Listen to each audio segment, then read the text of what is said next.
Fire brand BJP MLA Raja Singh తన పార్టీలోని అంతర్గత రాజకీయాలతో విసిగిపోయారా? తనను పార్టీ నుంచి సస్పెండ్ చేసేవాళ్ళు చేసుకోవచ్చని, తన ఆపరేషన్ మాత్రం కొనసాగుతుందని రాజాసింగ్ బహిరంగంగా చెప్పడం బీజేపీలో మాత్రమే కాదు, హిందూ శ్రేణుల్లోనూ కలకలం రేపుతుంది. తనకు పార్టీ కన్నా, పార్టీలోని నాయకుల కన్నా అసలు రాజకీయాల కంటే కూడా హిందూ రాష్ట్రమే ముఖ్యమని మహారాష్ట్రలో కుండబద్దలు కొట్టారు రాజాసింగ్. మరి రాజాసింగ్ ఏం చేయబోతున్నారు? ఆయన ఎజెండా ఏంటి? తాజాగా బీజేపీ అధ్యక్షుడు కిషన్ రెడ్డితో ఆయన ఎలాంటి పంచాయతీ పెట్టుకుంటున్నారు? ఆ వివరాలు ఈ స్టోరీలో చూడండి.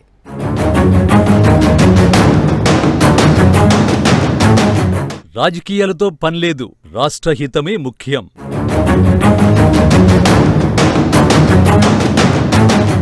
మరాఠా గడ్డపై గర్జించిన రాజాసింగ్.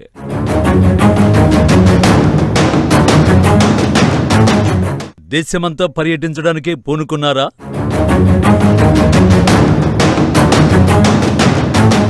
బీజేపీలో ఫైర్ బ్రాండ్ లీడర్ రాజాసింగ్ మరోసారి తన మార్కు గళం వినిపించారు. మహారాష్ట్రలో పర్యటిస్తున్న ఆయన తెలంగాణలో తన పట్ల పార్టీ అనుసరిస్తున్న వైఖరిని ఇండైరెక్ట్ గా ఉటంకించారు. అందరిలోనూ ఆసక్తి పెంచారు. తాను ఒక్కసారి కాదు 3 సార్లు ఎమ్మెల్యేగా గెలిచానని, మళ్లీ ఎన్నికై తీరాలన్న ఉద్దేశమేమీ తనకు లేదని, తనకు ఉన్నదల్లా హిందూ రాష్ట్రాన్ని తయారు చేయడమేనని బలమైన గళం వినిపించారు రాజాసింగ్. అన్ని రాష్ట్రాల్లోనూ హిందూ యువకులతో హిందూ సైన్యాన్ని తయారు చేయడమే తన లక్ష్యమని, శివాజీ మహారాజు స్ఫూర్తితో సైన్యాన్ని తయారు చేసి ఔరంగజేబు సమాధిని కూల్చేయడమే లక్ష్యంగా పనిచేస్తానన్నారు. అయితే ఇంతవరకు బాగానే ఉన్నా ఈ మాటలు మాట్లాడుతున్నందుకు కొందరు నేతలకు తానంటే గిట్టకపోవచ్చని, వారు తనను పార్టీ నుంచి సస్పెండ్ చేసినా ఇబ్బందేమీ లేదంటూ ఘాటైన వ్యాఖ్యలు చేయడమే ఇప్పుడు కలకలం రేపుతోంది. मुझे यहाँ से कुछ लेना देना नहीं है मेरे मित्रों, ना ही मुझे यहाँ से चुनाव लड़ना है। मस्त है अपन तेलंगाना में 1 बार 2 बार 3 बार विधायक बन चुका हूँ। अब मुझे कोई इंटरेस्ट नहीं है राजनीति में रहने का। अब मेरा एक संकल्प है, भारत को हिंदू राष्ट्र बनाना।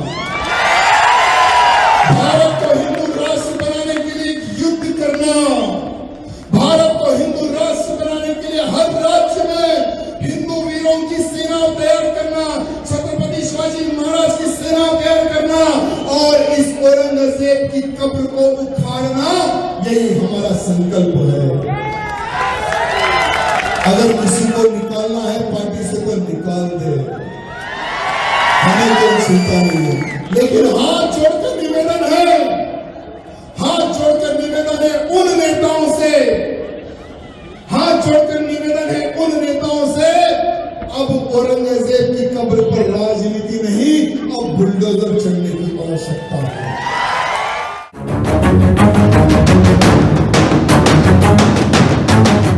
మహారాష్ట్రలో పర్యటిస్తున్న రాజాసింగ్ తెలంగాణలోని పార్టీ నేతలకే కాక అక్కడి కూటమికి ఓ రకంగా సవాలు విసిరారంటున్నారు రాజకీయ పరిశీలకులు.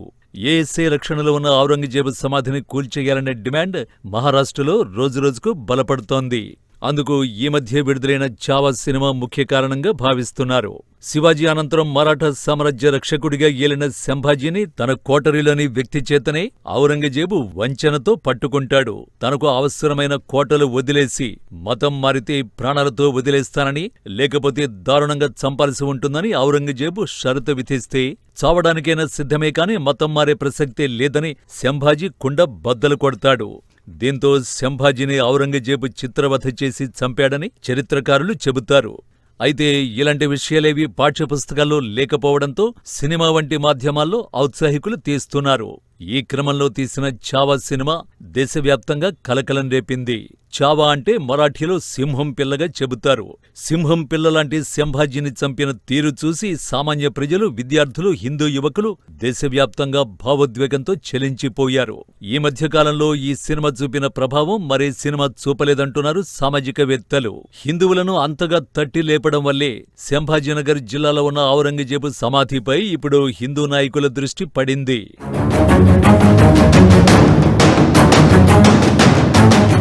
సంభాజీ మహారాజును 39 రోజుల పాటు బంధించి రోజుకో రకమైన చిత్రహింసలకు గురిచేసి అత్యంత దారుణంగా చంపించాడు ఔరంగజేబ్. ఈ క్రమంలో మహారాష్ట్ర పర్యటనలో ఉన్న రాజా సింగ్ సంభాజీ మహారాజు సమాధికి నివాళులర్పించారు. సంభాజీని చిత్రహింసలు పెట్టిన తులాపూర్ను సందర్శించారు. ఈ సందర్భంగా అక్కడ జరిగిన బహిరంగ సభలో రాజా సింగ్ గర్జన కలకలం రేపుతోంది. ఇటీవలే ఎస్పీ ఎమ్మెల్యే అబూ అజ్మీ ఔరంగజేబును కీర్తిస్తూ చేసిన వ్యాఖ్యలపై మహారాష్ట్ర అసెంబ్లీలో కలకలం రేగింది. ఆయన ఈ సెషన్లో సభకు హాజరు కాకుండా డిస్మిస్ చేశారు. అటు డిప్యూటీ సీఎం ఏకనాథ్ షిండే తీవ్రంగా స్పందించారు. అబూ అజ్మీ ఉద్దేశపూర్వకంగానే శివాజీని సంభాజీని అవమానించాడని, అటువంటి ద్రోహులకు అసెంబ్లీలో కూర్చునే అర్హత లేదంటూ మండిపడ్డారు. ఔరంగజేబును కీర్తించిన వారిని మరాఠా సమాజం క్షమించదు అన్నారు. ఆ తర్వాత అటు యోగి ఆదిత్యనాథ్ కూడా యూపీ అసెంబ్లీలో స్పందించారు. అబూ అజ్మీ వంటి వారిని ఎస్పీ నుంచి ఎందుకు బహిష్కరించలేదో వివరించాలని అఖిలేష్ను నిలదీశారు యోగి. ఇక మహారాష్ట్రకి చెందిన మాజీ ఎంపీ నవనీత్ కౌర్ మరో అడుగు ముందుకేసి అబూ అజ్మీని సస్పెండ్ చేసి సభ నుంచి ఎలా బయట గెంటేశారో సంభాజీనగర్లో ఉన్న ఔరంగజేబు సమాధిని కూడా అలాగే తవ్విపడేయాలని డిమాండ్ చేశారు. నవనీత్ కౌర్ డిమాండ్తో ఔరంగజేబు సమాధిని పెకిలించి వేయాలనే డిమాండ్ నానాటికి బలపడుతోంది. जिस तरीके से अबू आजमी को सस्पेंड किया, उसी तरीके से संभाजी नगर में जो आज भी औरंगजेब की कब्र है, उसी तरीके से उसे उखाड़ के ये महाराष्ट्र से बाहर कीजिए. जो औरंगजेब की बातें करते हैं, जो औरंगजेब को अपना सो कॉल्ड फादर बुलाते हैं, उनको भी सबक सीखनी चाहिए कि महाराष्ट्र में औरंगजेब की नहीं, यहाँ पर छत्रपति शिवाजी महाराज के विचार चलेंगे.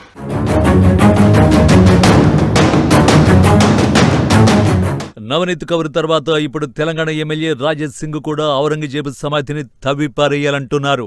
మహారాష్ట్రలోని ఎన్డీఏ నాయకులు కొంతమంది ఔరంగజేబు సమాధిపై ఏ నిర్ణయం తీసుకోవాలో అధికారులతో విచారించి తీసుకుంటుందని చెబుతున్నారని, మరికొందరేమో ప్రభుత్వమే బీజేపీదైనప్పుడు సమాధిని కూల్చేయక ఇంకా ఆలస్యం దేనికని అడుగుతున్నారని రాజా సింగ్ అంటున్నారు. ఇక ఈ విషయంలో విశ్వ హిందూ పరిషత్ నేతలు అయోధ్యలో రామజన్మభూమి మాదిరిగానే ప్రభుత్వం కనుక ముందుకు రాకపోతే తామే రంగంలోకి దిగి కరసేవ చేస్తామంటున్నారు. వారి ఆలోచనకు తన మద్దతు సంపూర్ణంగా ఉంటుందన్నారు రాజా సింగ్. हमारे महाराष्ट्र का हिंदू अब बताइए कि कब चढ़ेगा बुलडोजर, कब टूटेगी औरंगजेब की कब्र, अब बताने की आवश्यकता है. कुछ हमारे विश्व हिंदू परिषद के कार्यकर्ता, बजरंग के कार्यकर्ताओं ने बहुत सुंदर स्टेटमेंट दिया, उनको मैं धन्यवाद करता हूं इस धरती से. उन्होंने कहा कि अगर सरकार बुलडोजर नहीं चढ़ाती है तो हम कार सेवा करेंगे औरंगजेब की कब्र पर.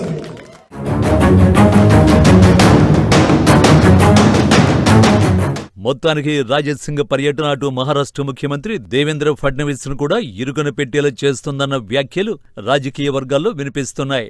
ఎందుకంటే ఉప ముఖ్యమంత్రి ఏకనాథ్ షిండే ఔరంగజేబు సమాధిని తొలగించాలనే విషయానికి మద్దతిస్తున్నట్టుగా చెబుతున్నారు. కానీ దేవేంద్ర ఫడ్నవీస్ మాత్రం సంభాజీనగర్లో ఉన్న ఔరంగజేబు సమాధి ఏఎస్ఐ పరిధిలో ఉందని, ఆ విషయంపై ఆలోచించి ప్రభుత్వం పరిధిలో ఓ నిర్ణయం తీసుకుంటామని వ్యాఖ్యానించారు. అంతేకాదు హిందూ సంఘాల ఆగ్రహ విషయాలు చూశాక ఎప్పుడైనా ఏ క్షణంలో అయినా ఔరంగజేబు సమాధికి ముప్పు ఏర్పడటం ఖాయమన్న భావన రాజకీయ వర్గాల్లో వినిపిస్తోంది. అందుకే ఔరంగజేబు సమాధికి ఇప్పుడు భద్రత పెంచారు. అలాగే సందర్శకుల్ని కూడా గణనీయంగా తగ్గించేశారు. చాలా తక్కువ మందిని మాత్రమే కూలంకషంగా తనిఖీ చేసి పంపిస్తున్నారట. ఇతరులను దూర ప్రాంతాల నుంచి వచ్చిన సందర్శకుల్ని అనుమతించడం లేదట. ఈ క్రమంలో రాజా సింగ్ పర్యటన మహారాష్ట్రలో సంచలనం రేపుతోంది. రాజా సింగ్ ప్రసంగం ఫడ్నవీస్ ప్రభుత్వాన్ని సవాల్ చేస్తున్నట్టుగా ఉందన్న వ్యాఖ్యలు వినిపిస్తున్నాయి. బీజేపీకి చెందిన రాజా సింగ్ అదే బీజేపీ ఆధ్వర్యంలో నడుస్తున్న ప్రభుత్వాన్ని ఇరుకన పెట్టడంపై ఎన్నో రకాల స్పందనలు వ్యక్తమవుతున్నాయి.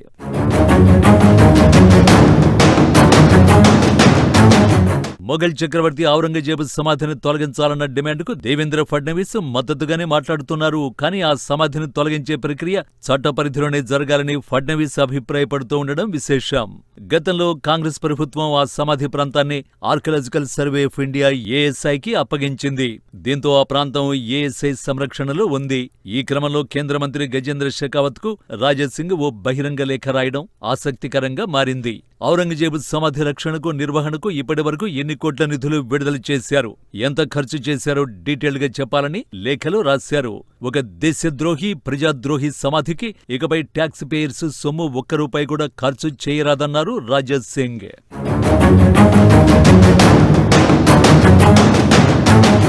ఔరంగజేబు సమాధిని తవ్వేయాలనే నిర్ణయానికి మహారాష్ట్రలోని అన్ని వర్గాల హిందూ నాయకులు వచ్చేసి ఉన్నారు. దాదాపుగా సమాధిని తొలగించే ప్రక్రియ ఫైనల్ అయిందంటున్నారు. ఈ క్రమంలోనే సమాధి వద్దకు తాజాగా ఎవరినీ అనుమతించకుండా భద్రతను పెంచారు. ఇలాంటి పరిస్థితుల్లో రాజా సింగ్ పర్యటించడం, మరోవైపు అక్కడి ప్రభుత్వం మీద ఒత్తిడి పెంచడంతో పాటు తెలంగాణలోని బీజేపీ నాయకుల్ని కూడా ఇండైరెక్ట్ గా సవాల్ చేస్తున్నట్టు పార్టీ నుంచి తొలగించాలనుకుంటే తొలగించొచ్చని తొడగొట్టడం పార్టీ నేతలు చర్చకు దారితీస్తోంది. ఈ విషయంలో రాజా సింగ్ మాటలు తన దృష్టికి వచ్చాయని, దానిపై పార్టీలో చర్చించి తదుపరి నిర్ణయం తీసుకుంటామని కిషన్ రెడ్డి పేర్కొనడం ఆసక్తి రేపుతోంది. కానీ తెలంగాణలోని పార్టీ పెద్దలపై ఇప్పటికే తనలోని అసంతృప్తిని తీవ్రస్థాయిలో బయటపెట్టిన రాజా సింగ్ ఇంకా తన దూకుడు పెంచుతారే తప్ప ఆపే అవకాశం లేదంటున్నారు.